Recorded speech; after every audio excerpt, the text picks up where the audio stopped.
ছোট্ট একটা গ্রামে একটা মদের দোকান। প্রত্যেকদিন সেখানে জড়ো হয় শত শত মানুষ। তারপর মদ ও তাস খেলার নেশায় জমে ওঠে তাদের সন্ধ্যার আড্ডা। কিন্তু হঠাৎ করেই অভিশপ্ত এক রাতে সবকিছুই বদলে গেল। অর্থাৎ দোকানের মালিকের দেহটাকে দোকানের মধ্যেই ঝুলন্ত অবস্থায় পাওয়া যায়। এখন প্রশ্ন হলো, আসলে এই খুনটা করলই বা কে, আর এর পেছনে তার আসল উদ্দেশ্য কি, সেটাই জানবো আমরা আজকের ভিডিওতে। তাহলে চলুন আর কোনো কথা না বাড়িয়ে শুরু করা যাক এই অসাধারণ মুভিটার এক্সপ্লেনেশন। মুভি শুরু হয় পুরনো একটা মদের দোকান দেখিয়ে। দোকানের ভেতরে আমরা একটা ঝুলন্ত লাশ দেখতে পাই। সিনের পর পরের দিন সকালে একটা পুলিশ স্টেশনে শিফট হয়। সেখানে আমরা পুলিশ অফিসার সন্তোষকে দেখতে পাই।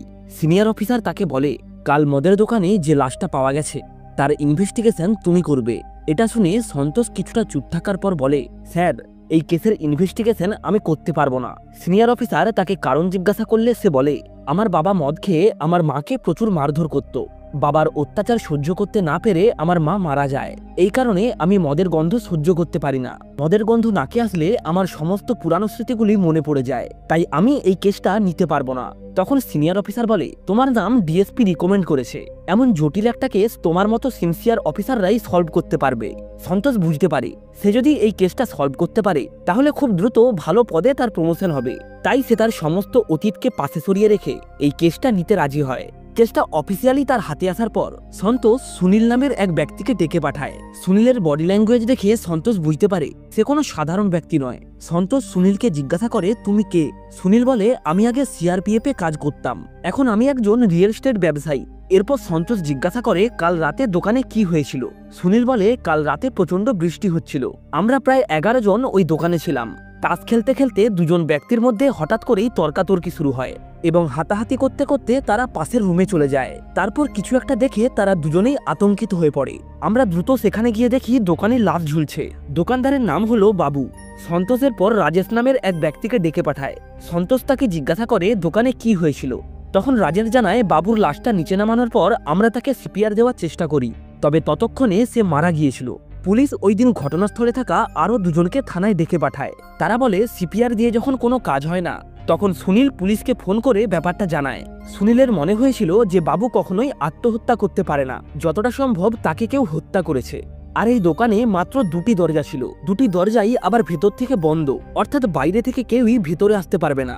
তার মানে হতে পারে আমাদের 11 জনের মধ্যেই কেউ একজন বাবুকে মেরেছে। এরপর থেকেই সবাই সবাইকে সন্দেহ করতে শুরু করে। এরপর সন্তোষ তার টিমকে নিয়ে ক্রাইম স্পটে যায়। সন্তোষ তাদেরকে জিজ্ঞাসা করে, তোমরা বাবুকে হসপিটালে নিয়ে যাওনি কেন?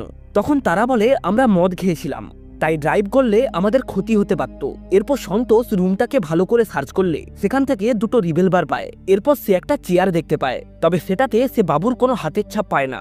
এরপর সে সেখানে একটা দড়ি পড়ে থাকতে দেখে, যেটাতে কালো রং লেগেছিল, তবে সে লাশের হাতে পায়ে কোনো রকমের রং লেগে থাকতে দেখেনি। তাহলে হয়তো বাবুকে কেউ মারার পরে তার লাশটাকে ঝুলিয়ে দিয়েছে। আর যেহেতু ভেতর থেকে দরজাটা বন্ধ ছিল, তাই এই 11 জনের মধ্যেই কেউ না কেউ তাকে হত্যা করেছে।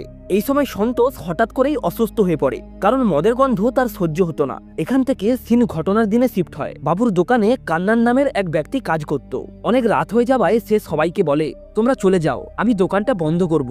তবে তখন তারা বলে, তুমি দোকানটাকে বাইরে থেকে বন্ধ করে চলে যাও, আমরা আজ সারা রাত তাস খেলবো।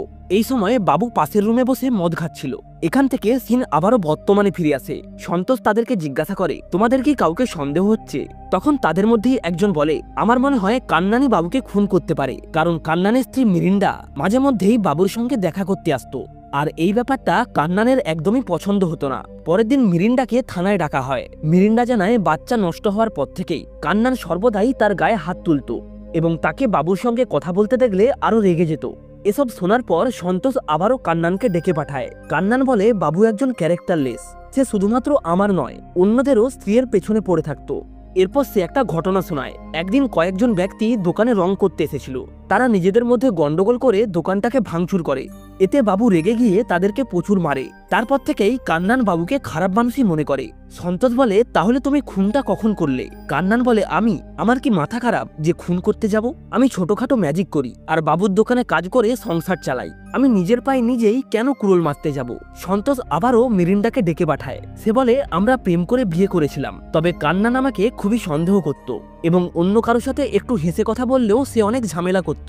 এরপর আমি অন্তঃসত্ত্বা হই, যার ফলে আমাদের মধ্যে সমস্ত ঝামেলা ঠিক হয়ে যায়। তবে দুর্ভাগ্যবশত আমার পেটের বাচ্চাটা নষ্ট হয়ে যায়, আর তারপর থেকেই কান্নান আবারও আমাকে মারতে শুরু করে। সন্তোষ বলে, এই কারণেই আপনি বাবুর সঙ্গে অবৈধ সম্পর্কে জড়িয়ে পড়েছেন? মিরিন্ডা বলে, না না, আমাদের মধ্যে সেরকম কোনো সম্পর্কই ছিল না, এগুলো সব গুজব। এরপর সন্তোষ মাস্টারকে জিজ্ঞাসা করে সেদিন রাতে ঠিক কি হয়েছিল। তখন মাস্টার বলে, আমরা তাস খেললে আমাদের অন্যদিকে নজর থাকে না, তবে সেদিন কান্নান হেরে যাওয়ায় ওর মনটা অনেক খারাপ ছিল।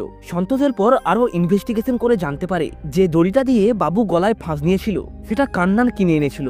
কান্নানকে এ ব্যাপারে জিজ্ঞাসা করলে সে বলে, দোকানের ছোটখাটো সমস্ত জিনিসপত্র আমি নিয়ে আসি, আর এই দড়িটা বাবুই আমাকে কিনে আনতে বলেছিল। তাছাড়া আমি সেদিন সবাইকে ড্রিঙ্কস দেওয়ার পর বাবুকেও ড্রিঙ্কস দিয়ে খেলতে বসে যাই। এই ব্যাপারটা বাকিদেরকে জিজ্ঞাসা করলে তারাও বলে, কান্নান আমাদের সঙ্গেই বসেছিল, তাই ওর দ্বারা কোনোভাবেই খুন করা সম্ভব নয়। এটা শুনে সন্তোষ কেসটা নিয়ে আবারও কনফিউজ হয়ে পড়ে। তবে এরপর সে জানতে পারে কান্নান খুব ভালো ম্যাজিশিয়ান, এবং তাকে যদি শিকল দিয়ে হাত পা বেঁধে জলে ফেলে দেওয়া হয় সে সেটা খুলেও অনাসে জলের ওপরে উঠে আসতে পারে। এই সময় বাবুর পোস্টমর্টম রিপোর্ট আসলে জানা যায় বাবু যে মদরা খেয়েছিল সেটাতে ঘুমের ঔষধ মেশানো হয়েছিল। এটা জানার পর সন্তোষের সন্দেহের তীর আবারও কান্নানের দিকেই যায়। এরপর সন্তোষের সিনিয়র তাকে কেসের আপডেট জিজ্ঞাসা করে। তখন সন্তোষ বলে, আমার মনে হয় কান্নানই খুনটা করেছে, তবে তার একার দ্বারা এত ভারী একটা বডিকে ঝোলানো সম্ভব নয়, তাই তাকে নিশ্চয়ই কেউ সাহায্য করেছে। এরপর সন্তোষ কান্নানের বাড়িতে যায় এবং মিরিন্ডাকে জিজ্ঞাসা করে, তুমি সেই দিন রাতে কি কিছু দেখেছিলে? মিরিন্ডা বলে, সেদিন রাতের বেলায় আমি দুজনকে দোকানের দিকে যেতে দেখেছিলাম, তাদেরকে চিনতে না পারলেও একজনের মাথায় টাক ছিল। সন্তোষ বলে, তুমি কি আরো কিছু দেখেছিলে? তখন মিরিন্ডা বলে, আমাকে 5,000 টাকা দাও তাহলেই বলবো। এতে সন্তোষ রেগে গিয়ে বলে, বাকিটা আমি নিজেই খুঁজে নেব। সন্তোষ থানায় এসে কান্নানকে আবারও জিজ্ঞাসাবাদ করলে সে জানায় কয়েকদিন আগে জয়ের যে লাশটা পাওয়া গিয়েছিল সেই খুনটা বাবুই করেছিল, তবে সে পলিটিক্যাল পাওয়ার খাটানোর কারণে পুলিশ তাকে গ্রেপ্তার করেনি। এটা শুনে সন্তোষ আরো কনফিউজ হয়ে যায়। এরপরে তার মনে পড়ে মিরিন্ডা বলেছিল সে সেই দিন রাতের বেলায় একজন টাকলা লোককে দোকানের দিকে যেতে দেখেছিল। তাই সন্তোষের পর সুনীলকে সন্দেহ করে, কারণ সুনীল একে তো টাকলা, তারপরে আবার আর্মিতে কাজ করত, আর এমন নিখুঁত খুন একজন এক্স আর্মি অফিসারের দ্বারাই সম্ভব।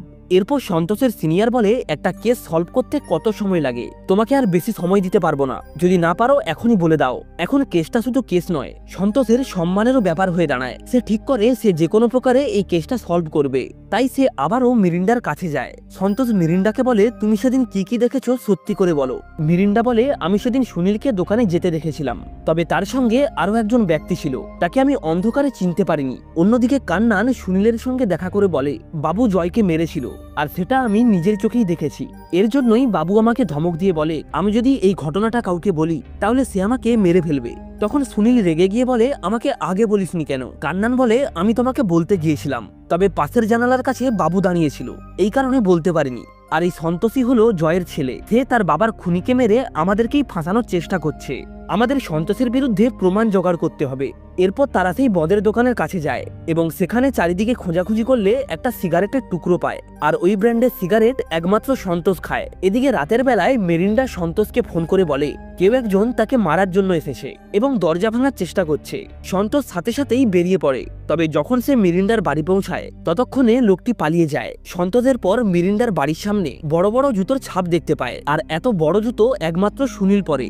সে সারা রাত বাড়ির বাইরে পাহারা দেয় যাতে আর কোনো কিছু না ঘটে। অন্যদিকে কান্নান দড়ি নিয়ে সুনীলের কাছে আসে যাতে তারা হত্যার সিনটা আবারও রিক্রিয়েট করতে পারে। আমরা কান্নানকে রক্তাক্ত অবস্থায় দেখি। কান্নান বলে, দড়ি কিনে আনার সময় একটা গাড়ি আমার পিছু করছিল, যার ফলে আমার ছোট্ট একটা অ্যাক্সিডেন্ট হয়। আমি কোনো মতে সেখান থেকে পালিয়ে আসি। এরপর তারা দোকানের ভেতরে যায়। কিছুক্ষণ পর সন্তোষের কাছে একটা কল আসে এবং কনস্টেবল জানায় বাবুর দোকানে আরো একটা লাশ পাওয়া গেছে। সন্তোষ তখনই সেখানে যায় এবং সেখানে গিয়ে সে যা দেখে তাতে তার মাথা ঘুরে যায়, কারণ ওই লাশটা ছিল সুনীলের। সিন এখান থেকে ফ্ল্যাশব্যাকে যায়। কান্নান এবং সুনীল দড়ি নিয়ে ভেতরে যাওয়ার পর সুনীল বলে, এখানে বাবুর গলায় যদি ফাঁস লাগিয়ে বাইরে থেকে টানা হয় তাহলে অনেক সহজেই তাকে মেরে ফেলা যাবে। তাছাড়া এই দোকানের প্রত্যেকটা কোণ তুই ভালোভাবেই চিনিস, এমনকি তোর বাড়িটাও কাছে, তাই মেরিন্ডা খুব সহজে সেই দড়িটা টেনে বাবুকে খুন করে। এরপর সে ঘরে লুকিয়ে পড়ে। এসব শুনে কান্নান ঘাবড়ে যায়। সে সুনীলের পেটে একটা চাকু গেঁথে দেয়। সুনীল তাকে জিজ্ঞাসা করে, তুই বাবুকে কেন মারলি? তখন কান্নান বলে, যখন আমি তোমাকে জয়ের মৃত্যুর ব্যাপারে বলতে এসেছিলাম তখন বাবু আমাকে দেখে ফেলেছিল এবং এই কারণেই সে ওই দিন রাতে আমার বাড়িতে এসে আমাকে এবং আমার স্ত্রীকে অনেক মারধর করে, যার ফলে আমাদের বাচ্চাটা নষ্ট হয়ে যায়।